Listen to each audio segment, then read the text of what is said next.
Parmenas Radio presenta Entrevista de la Semana. Muchas gracias, muy buenas tengan todos. Bienvenidos, estamos de manteles largos. Tenemos invitado al senador de la hermana República de Uruguay, el doctor Gustavo, que tenemos el gran honor de estarnos visitando aquí en Parmenas Centro de Estudios, en su casa en México, en Puebla, y que nos sentimos muy congraciados. Es una persona que aquí tras cámaras estábamos platicando, pues tiene una larga trayectoria en el conocimiento, yo diría, práctico, en ese toque con la realidad de lo que es nuestra América Latina y sobre todo con el tema de los derechos humanos, ¿no? Entiendo que usted es un apasionado al respecto. Desde el punto de vista legislativo está continuamente interactuando con la realización progresiva de esos derechos humanos, y pues yo quisiera que nos comentara esa experiencia, doctor, si nos permite, con este honor que es tenerlo, al respecto de su trayectoria. Cómo no, en primer lugar, expresar la satisfacción y el orgullo de estar en esta casa de estudio que lidera indudablemente herramientas tan fundamentales como es el proceso de redacción, contralor y seguimiento de una ley. Esto es indudablemente un centro de estudio, cuna de ese profesionalismo y especialización que hay que tener para que, en definitiva, la interpretación y aplicación de la ley sea conforme al respeto, promoción, defensa y garantía de los derechos humanos, que es lo sustancial. La sociedad de América Latina hoy por hoy se mueve enfrentando importantes desafíos. En primer lugar, lo que tiene que ver con las coyunturas propias de los países, que pueden resultar de coyunturas políticas, como la de Venezuela, coyunturas económicas, como la de algunos países puntuales de nuestra América Latina, y también sociales. Las realidades culturales, geográficas y particulares de cada nación no pueden generar una opinión común de todos los países, no pueden darnos el resultado igualitario en todos los países. Sí observamos con preocupación es, por un lado, el avance importante de respeto a los derechos humanos en varias naciones de nuestra América Latina, y en otras no tanto, y en otras, de alguna manera, pasos hacia atrás. Estamos viviendo un mundo preocupante, un mundo que nos está enseñando a convivir con la guerra, con la intolerancia, con la discriminación, y por otro lado tenemos otro mundo que trata de fomentar la tolerancia, el respeto y esa tan necesaria cultura de paz, de convivencia para la humanidad. Y también resulta hasta casi paradójico, porque es tan rápido lo que estamos avanzando en tecnología, que dentro de la percepción de los derechos de primera generación, segunda, tercera, ya estamos llegando a la generación de derechos que nos obligan a pensar y a legislar si las futuras máquinas, que van a ser mitad humano y mitad hombre, tenemos que velar en ellos también la protección de derechos humanos, su libertad, su garantía, su libertad religiosa, su libertad de pensamiento. O sea, imagínense en qué locura ya estamos en este momento pensando garantizar esos derechos, pero también quizás estamos descuidando muchas veces las responsabilidades y los deberes de los ciudadanos y las ciudadanas. Entonces, en este puzzle y ajedrez que se vive en América Latina, con realidades realmente complejas, donde sigue permeando la pobreza, donde sigue permeando la desigualdad, donde sigue permeando la corrupción, el crimen organizado. Bueno, esos son los grandes desafíos a que conlleva a que instituciones como estas, tan prestigiosas, tengan que hacer un mayúsculo esfuerzo para que sus egresados comprendan esta realidad. Cuando nosotros decimos de redactar una ley, de la técnica de redacción legislativa, con todas las áreas circundantes que llevan, que son el contralor, que lleva con la tributación, que lleva con las distintas especializaciones que van a estar contenidas en el texto legislativo, yo siempre agrego algo que para mí es fundamental. A esa técnica, a esa redacción, a ese contenido, hay que agregarle humanismo. Hay que agregarle la comprensión real, objetiva y de conocimiento territorial de la necesidad del pueblo.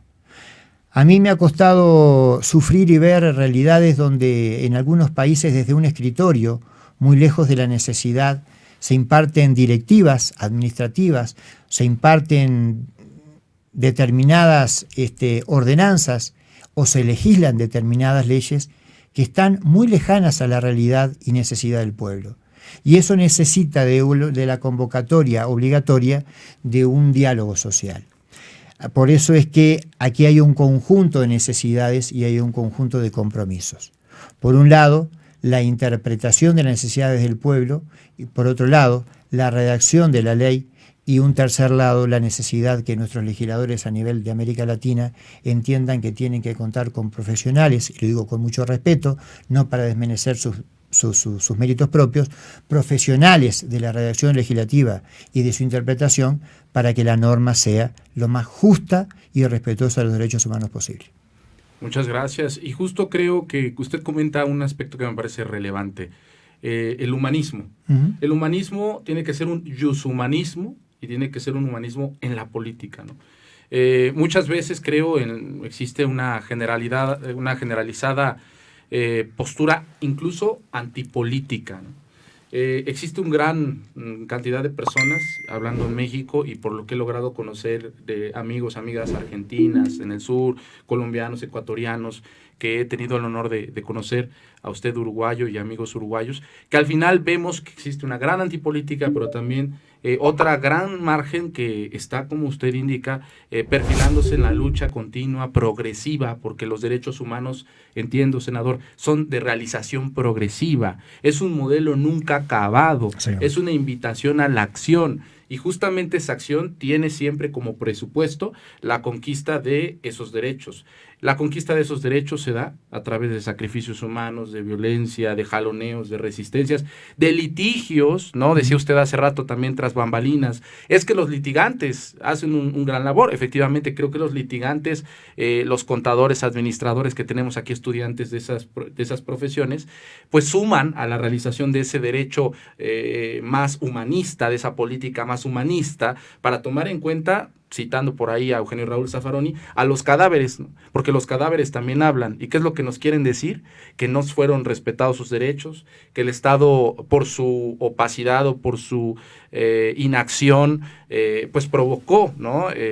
Esas muertes, ¿no? Que muchas veces son muertes anunciadas de un proyecto jurídico y político fracasado, y que en este caso, como usted dice, creo que muy relevante, y yo quisiera también que nos platicara al respecto. América Latina, usted decía, pareciera que no tiene matices, ¿no? Nacionales. Sin embargo, creo que comparten algo en común, y es esa situación marginal, ¿no? En un proyecto global, y que muchas veces todo viene impuesto, las políticas vienen impuestas. Usted decía, hablaba de la inteligencia artificial. Pareciera que la política va tras la ciencia siempre, la ciencia va siempre adelante, ¿no? El derecho, por consiguiente, viene atrás de la política. Muy lejos. Muy lejos, y entonces pues estamos siempre pagando platos rotos, decía usted, que creo que aquí se vuelve escalofriante, porque esos platos rotos son normalmente vidas humanas, ¿no? En ese caso, yo quisiera saber, en su experiencia que ha visitado diversos países, ¿qué es lo que usted ha visto desde lo social, desde lo político, que podamos compartir en América Latina? Bueno, yo creo que para que se logre plasmar una verdadera defensa, respeto y garantía de los derechos humanos, es a través del ámbito educativo. Indudablemente el futuro de los pueblos hoy por hoy en América Latina radica en los jóvenes. Los jóvenes tienen que ponerse sobre sus hombros de gigante la responsabilidad, a través de su formación, a través de su compromiso y esfuerzo, empezar a corregir esta situación. Creo que hay de alguna manera sociedades y culturas que ya están permeadas por costumbrismos o están permeadas por influencias, no muchas de ellas buenas, que hacen que los sistemas y los procesos electorales, que los procesos de elección de autoridades no sean los más ni democráticos ni más convenientes posible. Yo creo que todos aquí son inteligentes y saben a lo que me refiero. Muchas veces la contaminación electoral por distintas vías hace que la definición de los ciudadanos no sea ni la más democrática ni la más adecuada posible, lo que genera indudablemente el involucramiento de personas en la vida pública que no tienen obviamente la vocación real de servicio y de desarrollo que tiene necesariamente que atravesar América Latina. América Latina es una región muy rica, con mucho potencial, lo tiene todo. Lamentablemente, por distintas coyunturas, por distintos gobiernos, por distintas ideologías, por distintas situaciones, hemos atravesado todo tipo de crisis. Hemos atravesado las dictaduras, hemos atravesado la pobreza extrema, hemos atravesado el COVID. América Latina ha sufrido todo. Lo que no ha podido aún vencer nuestra América Latina es la desigualdad. Cuando uno ve los niveles de crecimiento y ve que hay países en América Latina como Panamá que logran el éxito de más de un 9,8% de crecimiento, países como Chile, como Perú, que están avanzando en sus economías, países como también México, que tiene unos números que realmente son favorables, pero cuando hace un desembarco en territorio, ve que hay una pobreza en algunos estados promedio del 45%, una pobreza extrema promedio de un 8-9%, dice, bueno, perdón, ¿dónde están los verdaderos resultados? Porque es impensable que podamos enorgullecernos de haber podido lograr un descenso de 8-9 puntos porcentuales de la pobreza de un país tan rico como México, cuando mantenemos una pobreza extrema de un 7, 8, 9. Entonces, ahí hay que trabajar.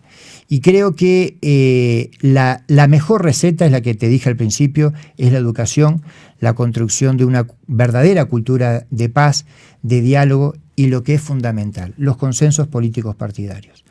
Todo el mundo se queja de la clase política. Pero la clase política tiene la obligación, el deber y la responsabilidad de sacar junto con los gobernantes, ¿no?, a los países hacia adelante. Ahora, el diálogo social tiene que estar incluido en la clase política. Si no tenemos representantes políticos que tengan comunicación, si no tenemos políticos que emerjan de los sectores más humildes de la sociedad, que no tengamos clase política que esté por cuestión económica, profesional, lo que sea, lejanos del latir, del sentimiento de la población, muy pocos resultados vamos a obtener. Yo creo que el buen político es aquel que sufrió, que vivió en carne propia determinadas coyunturas como para saberlas interpretar. No con esto digo de que hay que discriminar, que los políticos tienen que ser todos pobres o todos ricos. No se me confunda. Digo que hay que conocer el territorio, diagnosticar el territorio y ser empático con el territorio. Estamos un poco sorprendidos de recorrer América Latina y ver cómo se llega al poder y se olvida del pueblo. Bueno, eso tenía que corregirse rápidamente y fundamentalmente otro complemento es lo que acabo de decir, las políticas de Estado. Las políticas de largo aliento que permitan a las nuevas generaciones ir corrigiendo lo que está mal. Pero también hay un tercer eslabón que es la lucha contra la corrupción. Si los países del mundo, cualquiera sea su posición geográfica, no luchan contra la corrupción, no luchan en defensa de una verdadera justicia, no luchan por empatizar con la justicia social, no luchan por establecer en sus marcos legislativos la defensa, promoción y verdadera respeto y garantía de los derechos humanos, muy poco se va a avanzar. Y yo creo que el éxito está por ahí. Tiene que ver, y me recuerda a lo que usted comenta, con una democracia no tan representativa, sino más participativa. Por ahí dice Boaventura de Sousa Santos, que es otro autor que me gusta mucho, que ha recorrido también América Latina. Él hablaba de esa democracia, una democracia participativa, lo que usted indica, que es una democracia de calle, ¿no?, de salir a la calle, de escuchar a la gente, de participar a la gente. Lo cierto es, y yo lo he platicado en diversas aulas, incluso aquí en México, yo les pregunto siempre a mis alumnos, con cierta dolo, ¿no?, de por medio, les digo, ¿ustedes se sienten representados? Y todos me dicen que no, no se sienten representados, y tiene que ver con eso que usted indica. Efectivamente, yo creo que a nivel mundial los sistemas parlamentarios significan la representación transferida al legislador a través del voto popular para que represente y para que luche por sus intereses y sus ideales. Eso por un lado. No siempre ocurre, porque como tú bien dices, muchas veces se llega a los cargos o llegan al poder determinados gobiernos que lejos están de cumplir o con sus promesas o de realmente conocer. Todos sabemos bien que el arte de la comunicación y los sistemas actuales permiten ganar en algunos casos hasta elecciones. El tema es ver cómo es que la sociedad civil se involucra, no solo en lo que tiene que ver con una presencia, respaldo, observación y garantía electoral, fíjense en lo que pasó en Venezuela, sino cómo tiene que haber un compromiso por parte del Estado y de los congresos de lograr el diálogo social. Y eso que tú dices es muy interesante, si es una democracia parlamentaria o también la democracia parlamentaria debe de incluir el diálogo social y la participación de la sociedad civil. Bueno, yo estoy por la segunda. Las democracias y los parlamentarismos tienen que incluir el contacto directo y permanente con la sociedad civil para interpretar su sentir, para saber de primera mano y de primera línea sus preocupaciones, sus problemas y sus necesidades. Comentaba en la conferencia recién que me sorprende la rapidez con que algunos congresos estatales aquí en México aprueban sus presupuestos. Cosa que yo he preguntado, bueno, ¿cuál es el tiempo de debate que le dan o cuál es el tiempo de participación a la sociedad civil o a los distintos actores sociales, económicos, empresariales para poder de alguna manera aportar, dar su punto de vista, dar su opinión? Bueno, se terminan votando en 3-4 horas de sesión, cosa que nos parece a los uruguayos un poco increíble, ¿no? Pero bueno, son cosas que creo que hay que corregir, pero la esencia del diálogo tiene que hoy por hoy establecerse y para mí que debería ser un mayor compromiso. También esa participación social tiene que ser con garantías, porque de nada vale que abramos un gran diálogo social, por nada vale que podamos flamear la bandera del aperturismo, de la cercanía con la gente cuando realmente nuestra finalidad política o la estrategia política para permanecer en el gobierno es otra. Por último, los contrapesos. Yo creo que los países tienen que tener, en primer lugar, la sana alternancia de los partidos políticos en el poder. Eso da objetividad, eso da alternación, eso permite en forma permanente estar corrigiendo, dando la oportunidad que desde el Ejecutivo se puedan impartir correcciones o innovaciones que le hagan bien al país y a su gente, ¿no? Y por otro lado, también aparte de esa alternancia, tiene que existir los contrapesos.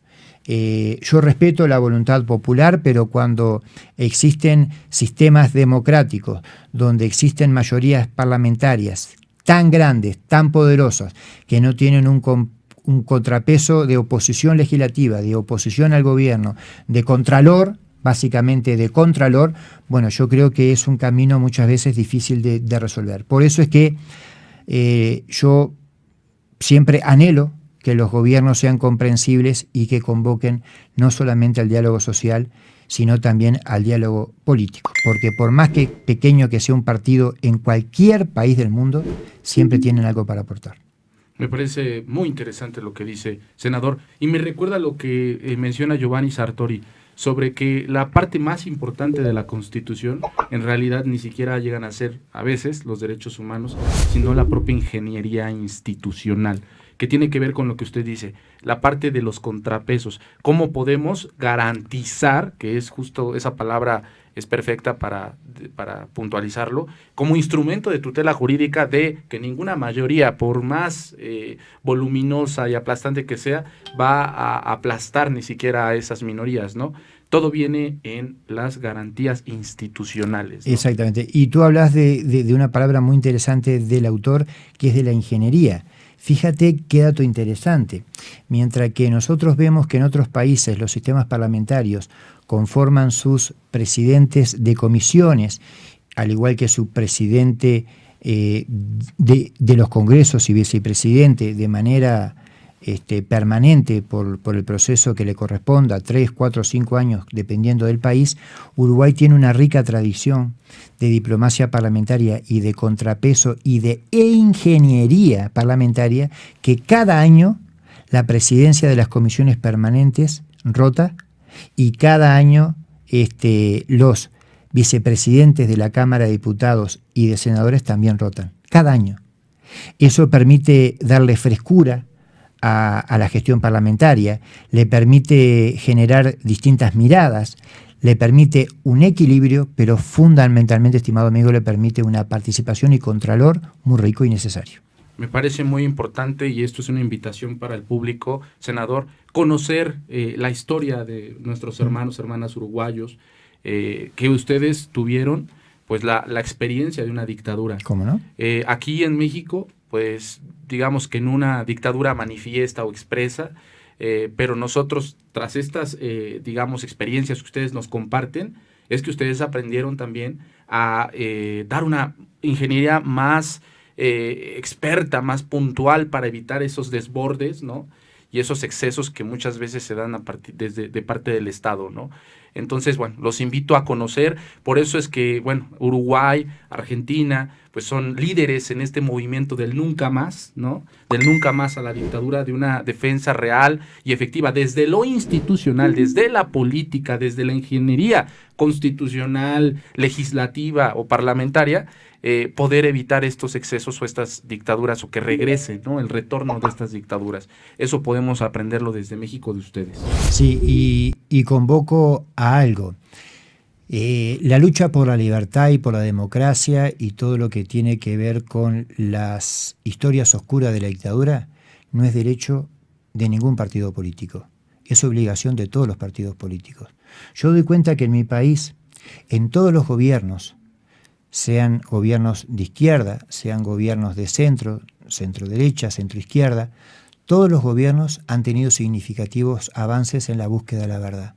Y creo que eso habla muy bien de la democracia uruguaya, pero también habla del compromiso político de no abrogarse unos u otros un derecho que es de toda la humanidad y que es toda la gente. Correcto, perfecto, es universal. Universal. Sí, pues muchas gracias, senador. Gracias a ustedes. Gracias y estamos a la orden. Claro, tanta iluminación desde este punto de vista tan interesante, tan avanzado en materia parlamentaria, en materia democrática y jus humanista, ¿no? Exactamente. Muchas gracias. El gusto es mío, gracias. Parmenas Radio presenta Entrevista de la Semana.